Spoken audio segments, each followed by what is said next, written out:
Make the ground shake.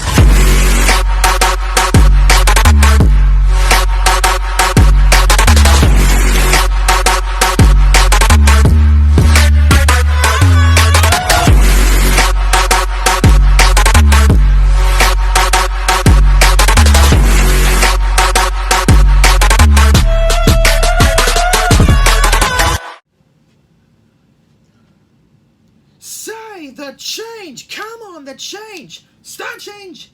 Go to your cassette! Hello, ladies and gentlemen, welcome to the Game Up. I'm your host, GamerK, and it is time for another Super Sentai to Power Rangers idea video. And this one, we're traveling the cosmos as we take a look at Uchu Sentai Kyuranger for Power Rangers. I'm going to say right now, the 5 Super Sentais I've watched that haven't been dubbed yet, Kyuranger, Kyuranger, Kyuranger, Lupin Ranger vs. Pat Ranger, Ryu Soldier.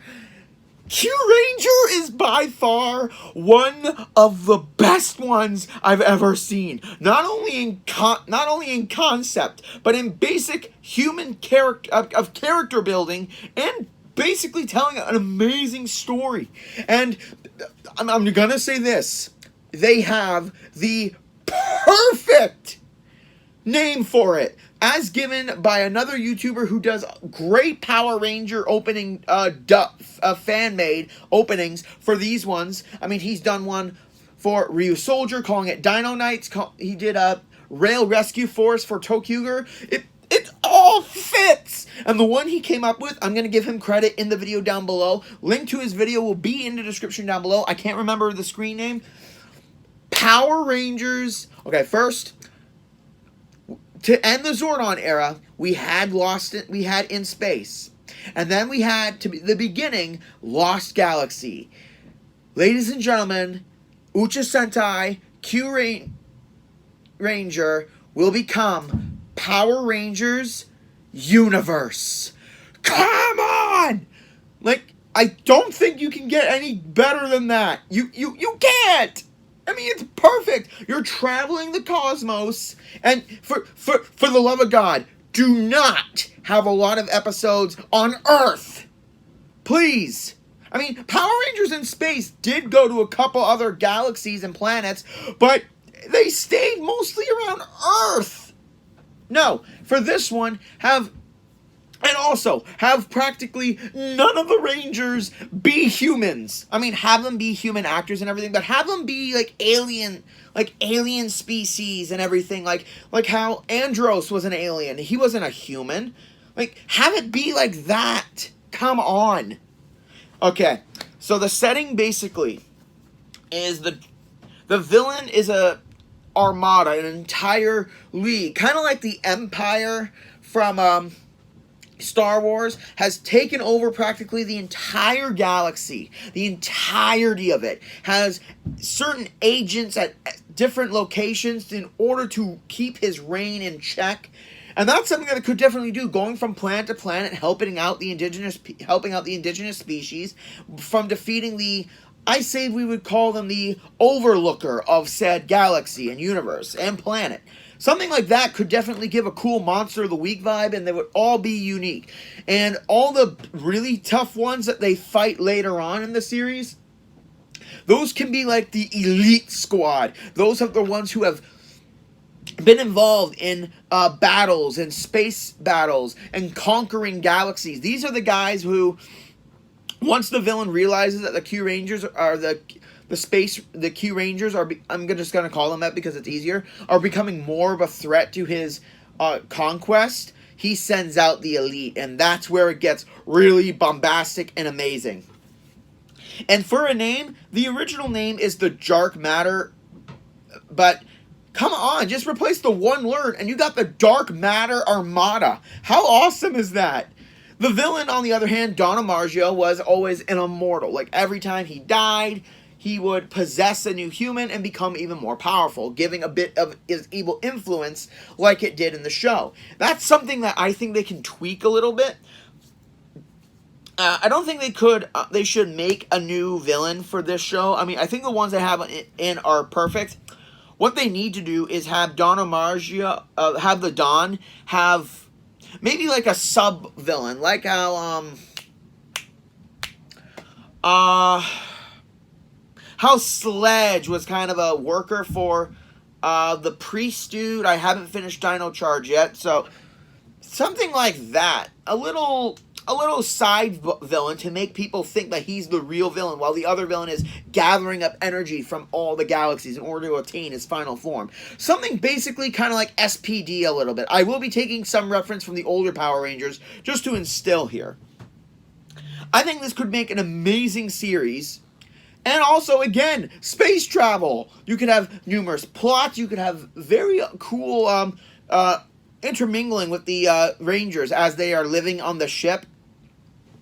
But don't go too cartoony, because that's a problem where I think Ninja Steel went kind of lost it from what I've seen. They went too goofy and not too serious enough until near the end, and I'm just gonna say that.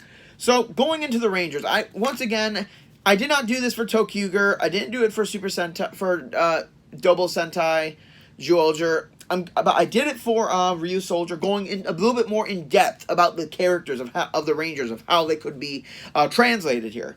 So I'm gonna do that too, and I gotta say, yeah, this is the largest roster ever. Dino Charge and Super Sentai Q. I can't remember the name. It sounds too much like Kyuranger. They had 10. Kyuranger set it up with 12. And that's something I love. So, for the basic heroes, I'm thinking, like, we don't get the heroes right off the bat, like in most Power Rangers do. Like, we see how they get the powers first. For example, like the ship could be traveling the galaxy with the commander, I'll get to that in a minute, searching for 10 soldiers, 9 soldiers, who are... I don't want to do the whole pure of heart thing, but let's just say that there are people who aren't as expected, because if I do too many diamond in the rough stuff, I'm going to get really bored of it. So let's just say that he's just circling the galaxy, finding the people who will wield the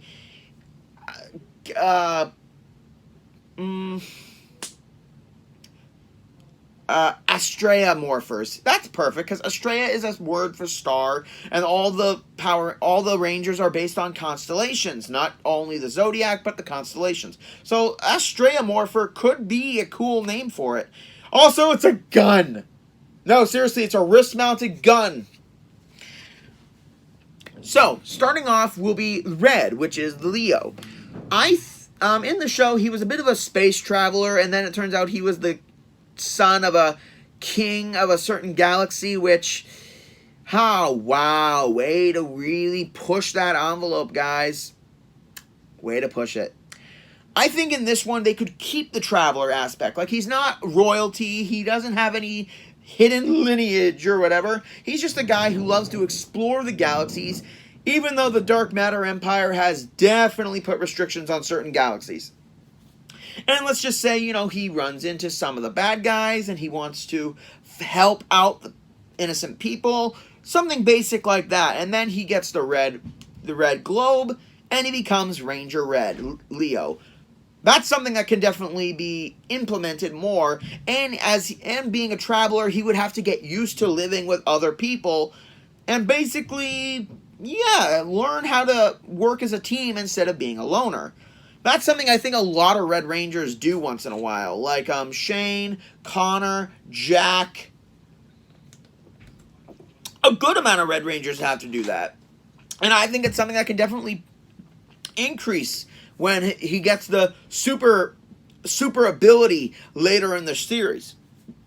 Orange, which is Sasori, which is the Scorpion. And I love my Scorpions because I'm a Scorpio.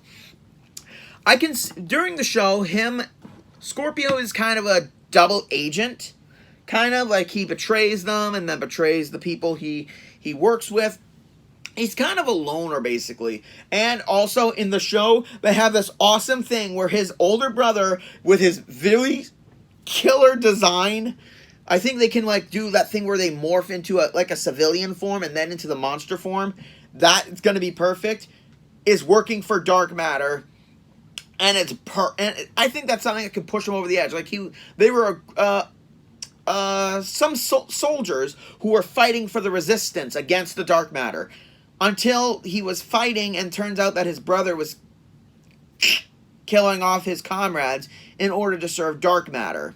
His brother catches a glimpse of this and decides that the cause he was fighting for was only so his brother could basically join dark matter. So he goes off on his own, not being able to trust anyone anymore.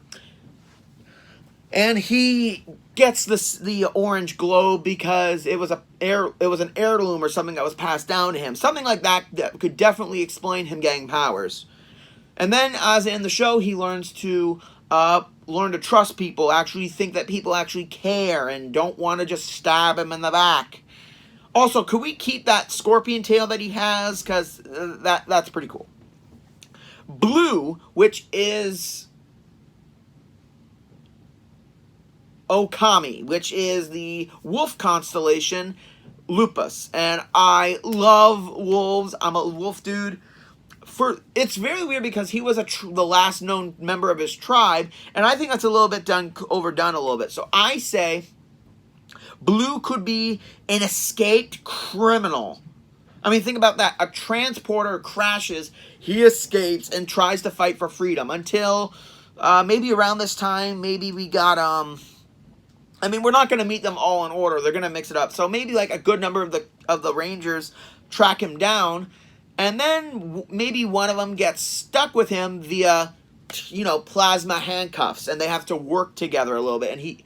And one of them starts to talk to Blue, and he starts to reveal his story of how, yes, he was a criminal, but he's felt like, he was judged because of his species and everything. I mean, he did do what he did, but it was in the wrong circumstances. And when he speaks about what had really happened, opposed to what was painted in the, about him instead of the actual facts. And then she realizes, and then one of the Rangers realizes that he's not that bad, and he was just doing what he had to do. And to prove himself, he decides to, when given the opportunity to flee after being freed from the handcuffs, he does flee, only because the Ranger goes to fight with his comrades. He starts to think if he's going to run or is he going to redeem who he was. He goes back, and then he gets the blue sphere. I'm just saying, these are just my opinions. Gold, in the show, him and Silver had a kind of a bond of thieves. Gold was the smart one. Silver was the lacking emotion because of his species. But here's the kicker I'm going to do. I'm going to do Silver and Gold together because obviously they're going to be joined together. When I saw Gold, I mean, I'm just calling them by their colors because I don't want to get into their names from the series. So Gold should be, when I see him, he's a gold robotic, kind of like C-3PO. If C-3PO was fun. So basically what I'm getting at is, what if Gold was a service android, kind of like C-3PO, like he would always obey without thinking as he's programmed to do. And over time, he starts to wonder about emotions, kind of like how Silver was in the series, but we're going reverse. Gold is the one who's experiencing emotion and trying to figure them out, while Silver is, instead of giving him a species that have no emotions, let's make him into a royal. Like he's a royal kid, like he's a royal who is basically bored with the royal lifestyle and wants to let loose and break some crimes, because even if he does, his parents will cover it up and everything. Something like that, like a rich kid wanting to do bad and gets his service droid to accompany him because he's programmed to follow the master. It gets a little annoying during that, but at the same time, it's pretty cool. My thinking of how they'll both get their Ranger forms is during a couple episodes, Silver and Gold run in with the Rangers, who I don't know how many at this point, but nonetheless. They run into them and kind of trick them by saying that there's a dark matter goon who's stealing a whole bunch of gold, a whole bunch of wealthy valuables from the people of the planet. So the Kyurangers obviously go and investigate, only to find out that they were tricked into leading them to the hideout of the act. And this is the one where there's actually a guy taking valuables as protection money. And when it turns out gold and silver are stealing, this is where things get good. Silver is trapped, and the Overlooker is coming towards him, like getting his blaster ready. He tells his droid Gold to run, get out of here, and trying to obey what his master says. He sees that he's in danger, and kind of like in Detroit Become Human, the circuits will snap, and he jumps in front of his master, protecting him. And it shows that he didn't want to take that. He wanted to disobey to protect his master. And that's when he realized that he was a complete jerk, to making him do what he wants and not even caring. But this android cares about him more than he cared about anyone. And that, or maybe even more than his parents ever cared about him. And that's when he starts to figure out that he should do something more. I mean, let's just say he's a skilled hacker. I'm just going to put that out there. The rich kid is a skilled hacker. I'm going BS on this, but it just gives him a different character type. And that's how they've been able to break into so many locations, not get caught on security cameras. Instead of having the droid be the hacker, have the royal kid be the hacker. So he decides that he's going to help out the Kyurangers and make sure that innocent people just don't get hurt, because maybe a couple scenes beforehand he sees a bunch of poor kids who are hungry, kind of like Aladdin a bit. Yes, I'm taking a lot of references here because that's how I build characters. And, you know, instead of eating the food himself, he gives it to the kids, and the droid kind of looks at him like, why did he do that? You are starving. I wasn't that hungry anyway. Something like that. He kind of offsets it, like he's not that... He kind of offsets how he's really feeling about that, just to hide the fact that he feels good about doing something good. And then in the warehouse where all the jewels are, he sees the same kids, and it turns out it's not just jewels that they're taking. They're taking kids in order for labor in other galaxies, and that's something that, like, after Gold gets shot defending him, he decides that he's been a jerk thinking only about himself this whole time. And then they get their gold and silver, which are based on Libra and Ophiuchus, the snake charmer and the scales. Quite an amazing mix there. Now we're going to Black, which is based on Oshi, which is the Taurus constellation.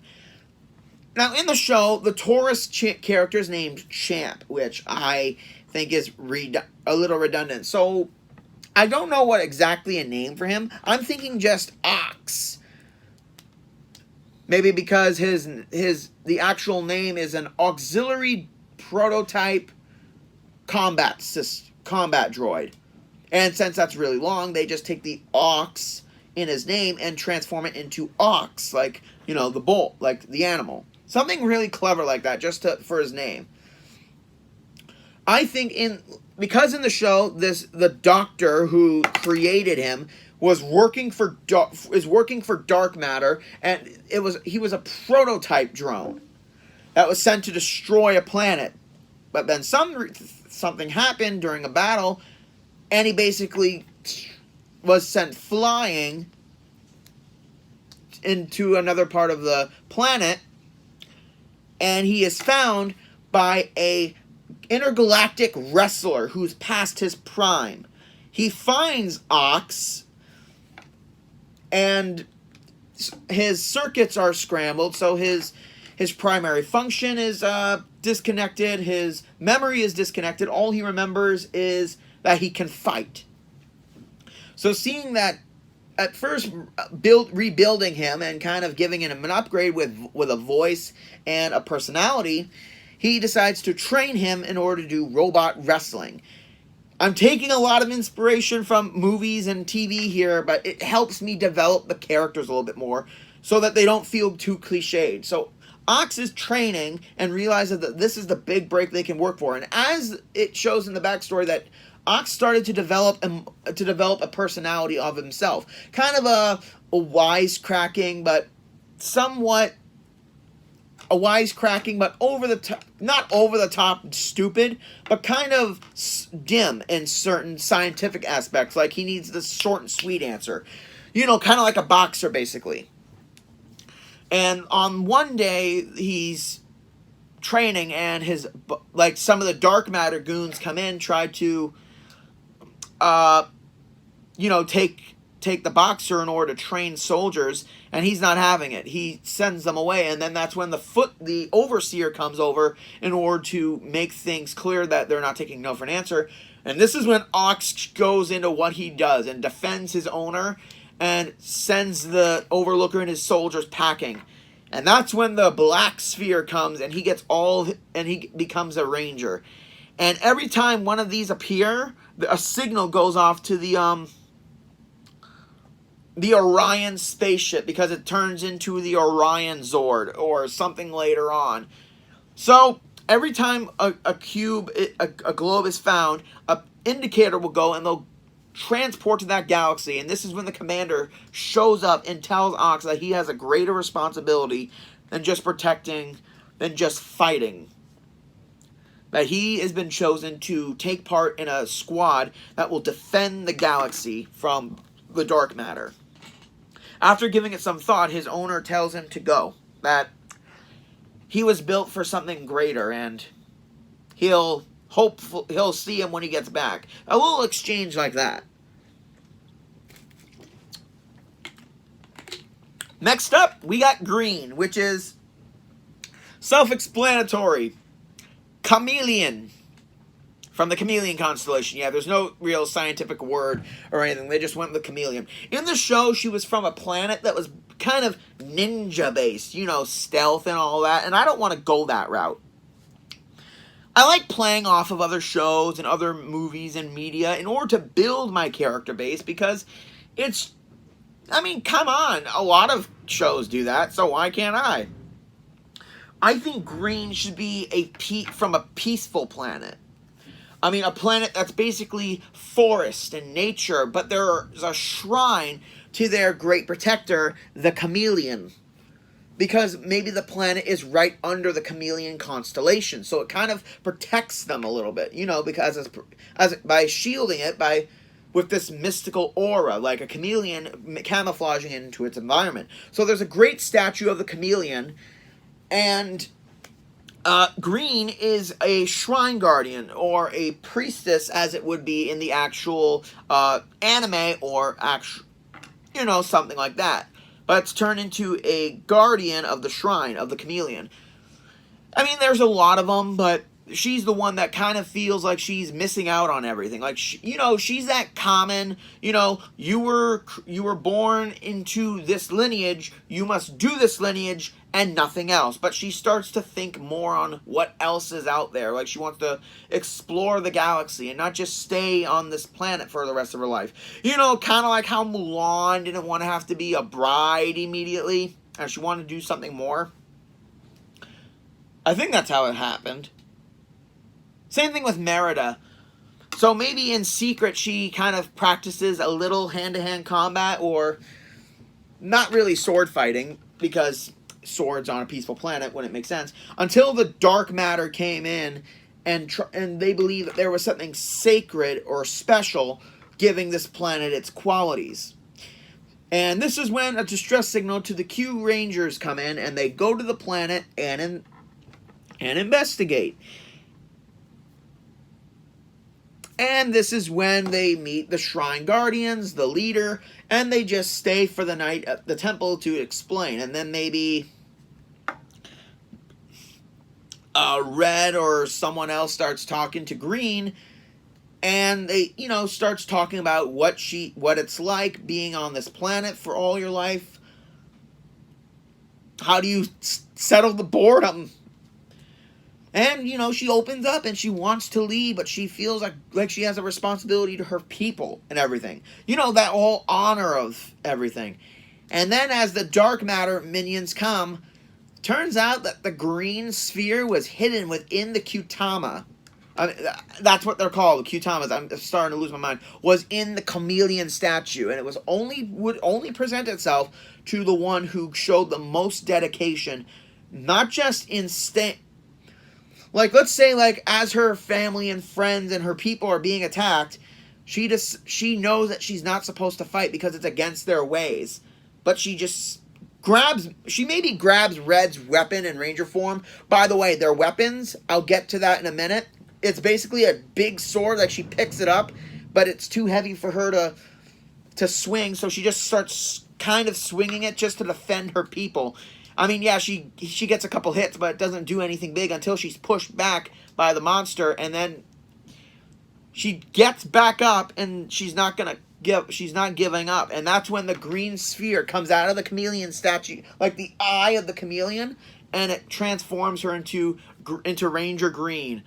Okay, I'm gonna quickly get involved in the weapons here. Every weapon is kind of a common, like, all the weapons are in pieces, and they can combine into different modes. Red uses a sword, orange uses a spear, blue uses a claw, gold uses a makeshift gun, black uses an axe, silver uses a scythe, green uses a rapier, pink will use it just the basic form as a handheld gun.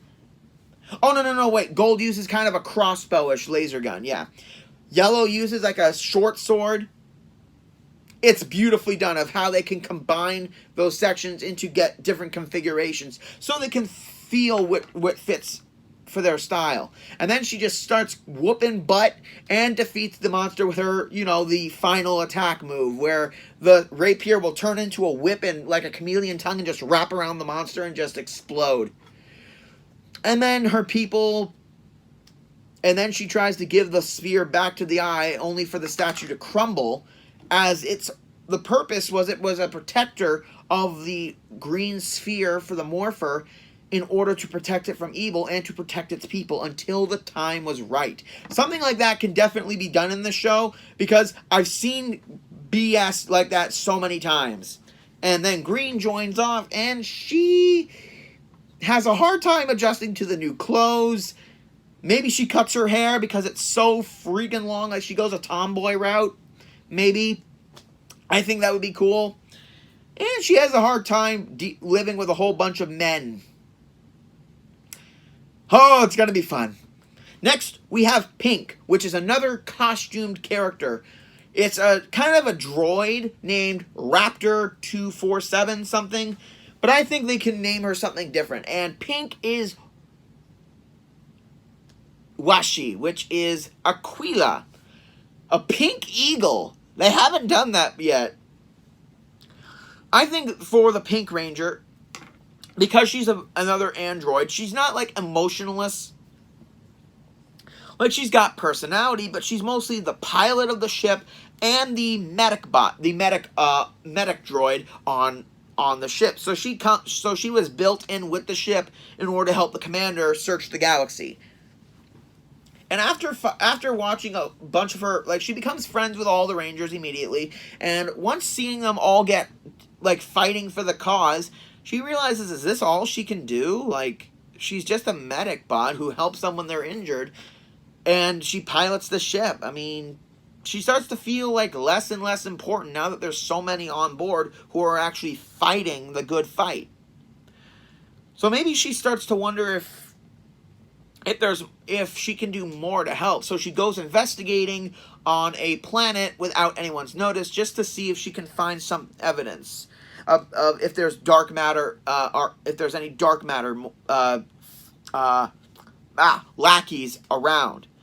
And I think this is something that could be done very well. The character who wants to do more and then sets off on their own without anyone knowing. And something like that needs to really happen in the show, because it's an adventure.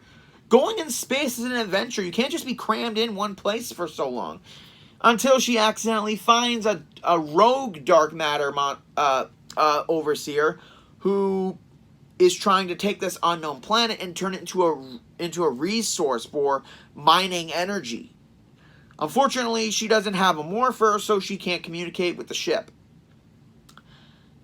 And that's where she starts investigating on her own. She finds that the planet is basically uninhabitable of any species. So why is there a dark matter guy there? Turns out that the planet is a rich source of energy that could boost up his power. So he's thinking, since there's no one here, he's going to take all the power for himself and overthrow the dark matter. I'm taking kind of lineage from Pterosaur from Beast Wars, that soldier that wants to be in power, so he comes across this ultimate power. Something like that.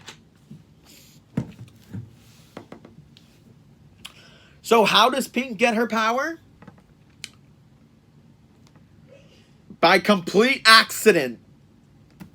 Yeah. Imagine how funny it is. It's kind of like how Ziggy became the Green Ranger just to protect it by accident. He wasn't chosen or anything. What if during the mining process, the pink sphere senses a great sense of power from the monster that's being absorbed? I mean, these things can't dictate between good or evil. It just senses a great source of power and immediately goes right to that person. However, she, without a second thought, she pushes the dude out of the way to stop him from gaining the energy of the resource of the planet, and gets hit with the cube, with the sphere, and the Morpher materializes on her arm. And then she uses it to transform, and she has wings! No, seriously, she actually has wings in this outfit. Which means she can fly short distances and hover a little bit. And she's just trying to get away from him because she's not the best combat-wise. So it's basically she's running from the overpowered monster. And because the spear was activated, a distress signal gets called to the ship, and then they circle back, and then they figure out it was her. I mean, even though she wasn't chosen, she still says that she's tired of seeing them get hurt when she can fight too now. And all the others just agree, and something like that. I mean, it doesn't make her feel useless. It makes her feel more a part of the team. And I think that's awesome. Yellow, who is my favorite character of the show, which imbues the Kachiki constellation, which is the yellow, which is the yellow constellation. Okay, that was a screw up. Which is the swordfish constellation. And he is my favorite. He is the chef on board. It's not really explained where his love of food comes from. But just the way he cooks, it's amazing. It makes me feel like Food Wars or Sanji a bit from One Piece. And not only that, but his weapon, a short sword, the way he uses it, the way he uses a knife, the same way he would use the short sword. And I think that's brilliantly scripted. And I would like him to keep that chef tone a little bit. Like, have him be the galley officer. Like, someone who wasn't fight-worthy-wise, but they were on board with Pink in order to make sure that, there was food. I mean, they're going on an adventure, so they need some food. And he's just let's make him into a weird chef. Maybe like Ryo Kurokiba from Food Wars, who was another favorite character of mine. Like when he's every time he's around them, he's always calm and kind of lay back and chill. And then he gets into the kitchen and he starts going mad with it, and he makes delicious food. And he goes crazy with it too. I say for the same reason. He wants to do more to fight instead of just cooking and give support to everyone. He gets to know everyone and starts talking with everyone, and he realizes that he wants to help more. Fight, but there's no way a Q-Tom is going to pick a chef that has nothing, that has no special... He's an alien, but he doesn't really have any special abilities. He does not really good combat-wise. He's just a good cook. He's got a good sense of food and a good sense of how to use it. So maybe one day when he's when they're on a planet searching for supplies, he gets involved with some locals who are trying to steal his ingredients.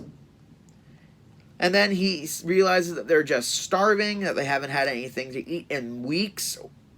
So he cooks them up something nice right then and there, and they're in his debt.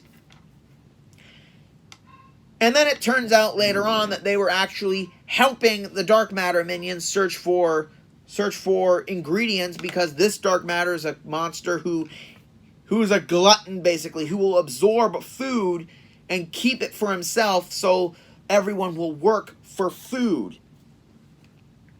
I mean, obviously, for yellows, others will go down with him. Like, let's say black, green, and blue go down with him in order to make sure everything's okay, because he's not a ranger. And because of what happened with Pink, they're not taking more chances. And after being brought to the monster and being somewhat beaten up, like, he tries to fight off the foot soldiers, and then the monster releases a swarm of power. The monster laughs, and he kind of makes a comment that only the strong deserve the food, and none of the civilians are strong enough to fight him, so they don't get fed. And being a chef, that just wakes up a whole new side of him, saying food isn't something that you can hoard for yourself just because you feel like it. And being a chef, he's not going to take this sitting down. And that's when the yellow light shines right in front of him, and he becomes Ranger Yellow. And just like when he's cooking, when he's in Ranger mode, he goes full crazy with the short sword. And obviously the other team comes in with him in order to help. They help with the foot soldiers, but then he destroys the monster himself. Oh my god, it's just beautiful. It's just beautiful. Like, the way I have it done, it's crazy, but at the same way, it's believable. Like, it fits the character's personality a bit. I'll get to a way of how they make the monsters grow in a second. I did not do that for Kyuranger or Tokyuger, did I? Okay, quick thing. For the Tokyugers, the monsters, maybe after they're defeated, train tracks go around them of darkness that are sent from the main central, and it circles their darkness and makes them grow. Doba Sentai, just a coin slot, and boom. For these guys, because they're centered throughout the entire galaxy, because they're in the dark matter armada, I'm thinking like maybe there's a device that each of them wears. Kind of like the mutants in Time Force, when it's ripped off, their genetics start to surge and starts to make them grow. But the device, upon destruction, it will activate a failsafe protocol, which will take the monster's essence, their DNA essence, and make them grow. But it's a one-time effect, obviously. Like, it's a last resort device. That's something that needs to be done, because you can't really send a monster or a beam into a certain galaxy if you don't know if they're going to be destroyed. This way, it's a fail-safe, and if they're destroyed, it will just resurrect them and make them grow for a one-time thing. That's a cool way of doing it, and plus in space. Come on. I'll get to the Megazord stuff later as well. Now we have Purple, which is the commander, and he is kind of like Doggy Kruger. He's got a dragon body, like a Chinese dragon body, and it looks amazing. Also, throughout each episode, they do this thing where they put their cubes into a roulette wheel and they spin it, and whoever pops out will be going on the adventure. I think that's a cool way of doing it. I mean, keep it fun, because you can't have 10 or 9 people going down there at once. Like, maybe a total of 1 to 5, because you need 5 people in order to make the Megazord. So for Purple, let's say he's the commander of the alliance that's going against the dark matter. And he tried before, but like Doggy Kruger, he failed. Like, he didn't lose his wife, he didn't lose any kids or anything like that. Let's just say that he failed his soldiers. And, like, that's what's haunted him for years. The failure of getting his soldiers killed. And that's why, like, as the troop is getting bigger, and you know, when one of the big threats come on, it's maybe just like General Banog in SPD. It's the same guy who destroyed most of his soldiers, and he had the chance to destroy him, but he said he's just gonna let him live, because being known that you're the reason that these soldiers are gone, that's a fate worse than death. And that would make a great psychological episode, just like they did for Doggy Kruger. And it works, because he starts to take out his frustration on the Rangers, his anger. Because just like in the show, he gets the purple, the Ryu globe, which is based on Draco the Dragon. And it wasn't supposed to be, because once all 9 are assembled, he realizes that they have a team that will take down dark matter. But once the strong guys come in, he starts to worry that's not enough. And years ago, he tried to use a sphere to fight back, but he couldn't because it wouldn't work. Like, it wasn't strong enough. And then when he's down there, he's fighting, like, the general overseer he's not going to call him out just like an SPD. That would be too bland. He kidnaps most of the Rangers and forces him to come down and surrender himself to dark matter. He goes down without any weapons, without any backup, and he just spouts off how dark matter will eventually lose, even though if he dies. And right before the attack gets to him, a purple light shines over him and capsules him. And he's in a dark space until the Zord of the Ryu Dragon comes out from the constellational sphere. I mean, because they have other constellation spheres that basically do like special attacks. Like Pegasus, Aquarius, all those other ones that just do special attacks and everything. Kind of like how the extra Dino Charge batteries in Dino Charge did something special attack. And the dragon was a special attack, but now it's speaking to him, saying he's willing to risk his life for a cause that took soldiers away from him. He's going to continue to fight even after everything he's did. How can he continue to do this? Put others at risk. And he says to the spirit, if I don't fight back, who will?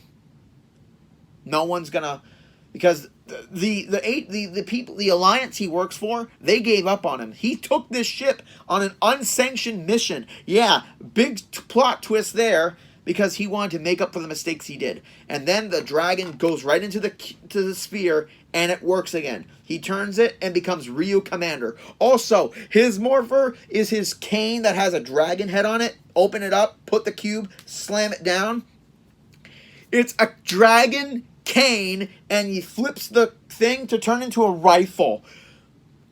You may now make fan art of that later on. A dragon sniper rifle pimp cane. Get to work on that, ladies and gentlemen. And that's when he becomes a full-time badass. I mean, they did it with Doggy Kruger, and that was so epic. So doing it here again, years later, will definitely fit the theme of the show. Whew. I needed a drink. So, now we're on to the final two. And these are going to be the only two humans in this Power Rangers, basically. So, maybe for one episode, once after Purple gets his powers, they get a big distress call from near the center of the universe, a planet called Earth. And they go there, and they find it's really weird because no one has any tails, no one has any weird abilities. They're just normal looking. And maybe there's this one kid who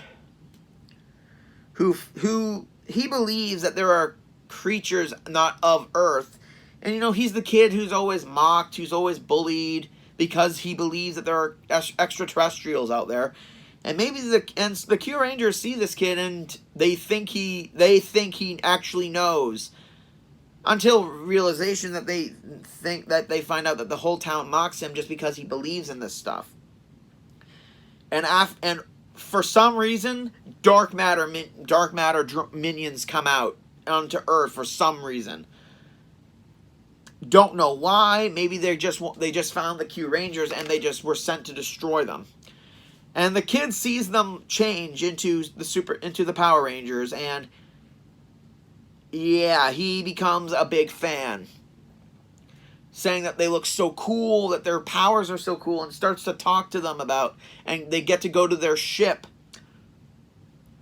And then he takes a spare morpher that they had, for, like, just because he takes it without them knowing, and then starts showing it off to the people who called him crazy. And then the dark matters come out. He tries to use it, like, to shoot, but it won't work. And in doing so, he gets a whole bunch of people hurt because they think he's a Kyuranger because of that. Like, the foot soldiers are idiots. Like, they see this and they instantly think Kyuranger. So they scan the human, they scan him at first, and they find out, like, people he cares for, like his little brother, his mother. They find them via tracking his DNA sequence, and they kidnap them. So unless the Kyurangers show themselves, innocent people are going to get hurt. And, you know, the Rangers give him a hard time for doing something so stupid and getting people in trouble. And that he didn't mean to. He just wanted people to see that he was right. Something like that. You know, obvious kid stuff that would get people in trouble in this kind of situation. And once some of the Kyurangers go down to help, Purple, the commander, sits down with the kid and says it's okay to have a belief, but you don't get people involved just because you want to believe in something. And that kind of dawns on the commander a little bit that he kind of did the same thing. He's risked the Kyurangers' lives just to show the Alliance that he wanted to make up for what he did. And he wanted to believe that dark matter can be defeated. So he kind of sympathizes with the kid a little bit. And that's what will Brill... Because I always thought that in the show, they kind of had a mentor and apprentice kind of relationship a little bit.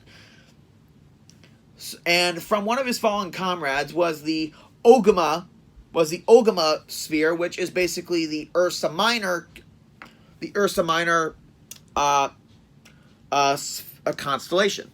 So because it was something from a fallen comrade, it was the sphere with the bear, he gives it to the kid, saying that if you really want to help, go out there and prove it. So the kid, not knowing if it's going to work, he kind of lies to the kid a little bit by saying that needed the sphere in order to work, which it doesn't. It just didn't work because he wasn't a ranger, because it locks on to the sphere power, and then it will work. So I guess it wasn't really a lie. It was just a way to boost the kid's confidence. And he tells him to go out and help, which is beautifully done. And while the Rangers kind of incapacitate a little bit, the kid shows up, puts the cube in, and changes into Ranger Aqua. And he gets the strength of a freaking bear. Fine, and in this one, they didn't make the kid look taller like they did in Turbo. They kept him kid-sized, and he's got a scarf that kind of have like two hard areas right here where he can whip it around and hit. And he's got the strength of the bear. Come on! How awesome would that be to have another Kid Ranger again after so many years of it failing? And then he decides to leave his mom, his brother, in order to go save the galaxy because he wants to represent Earth in this fight. And then we finally reach Crimson, which is a darker red, and in the show he's called Ho-Oh Soldier. Nope, not Pokemon Ho-Oh. I know people, if someone's going to make a joke and put Ho-Oh here, I'm just pushing it away. Because Ho-Oh is Japanese for Phoenix, so it's Phoenix Soldier. I say he was an Earth soldier. A soldier who was sent on a mission in space. Like one of the first humans to join the Alliance against dark matter, but it was said to be a space mission and not a save the galaxy mission. And I'm using quotations because a whole bunch of governments clean up these situations. So Crimson goes on board in order to fight Unfortunately, he does get into the Alliance. Like, he trains, he fights, he's tested to make sure everything is okay. And then during a travel mission, he is put in deep space, deep sleep, for about 60 years, let's say. That's a good round number, 60 years. Like, he doesn't age or anything, and he remembers, like, later on in the show, the Rangers will find him and open his casket and get him to help them, because he thinks that dark matter has been defeated because it's been so long, but no, dark matter still had reigned. And then he starts to realize his family is probably gone because of all the time he's been away. So it's kind of that kind of depression that kind of makes him stop fighting for a bit, until he finds a note that was sent to him that the commander found after finding out who he was, and gives him the letter saying that the family lived a great life and they knew what he was doing was important. So they told him that good luck in what they thought he was supposed to do, and don't forget us. And there's a picture of the family in there, and it's one of those tear-jerking moments in Power Rangers, and it just boosts his morale of how to fight. And then the commander gives him his morpher, which is a sword and shield.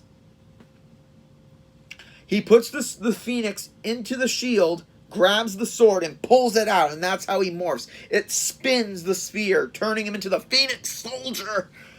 Oh my god. I think it's the coolest morphing sequence ever in a Super Sentai. And having it be a sword and shield, how badass is that?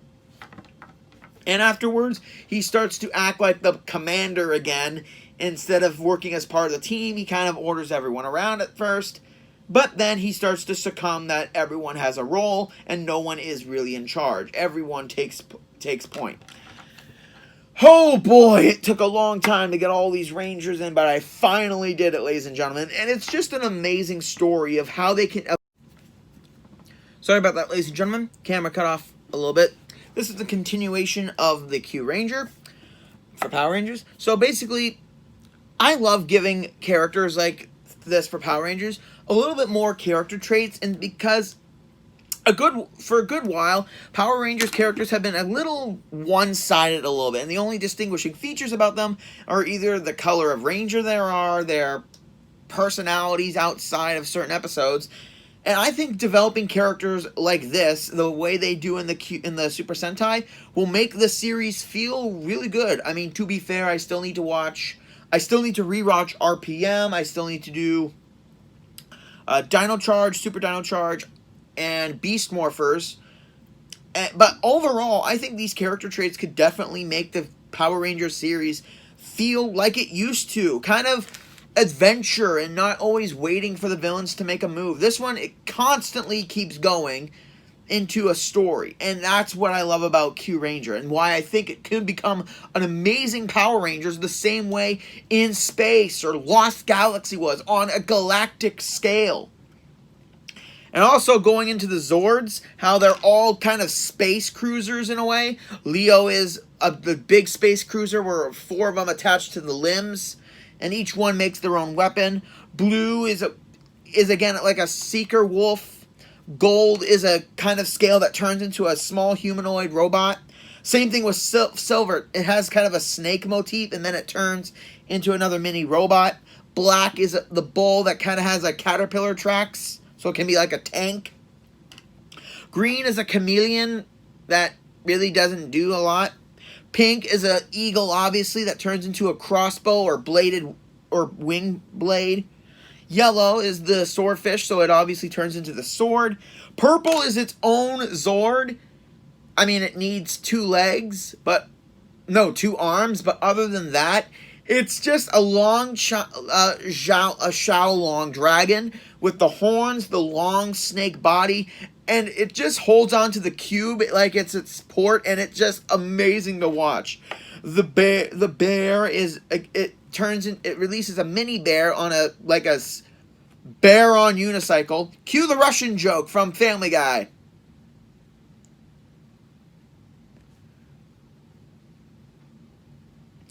Oh, right, cheap Canadian production. No budget for that.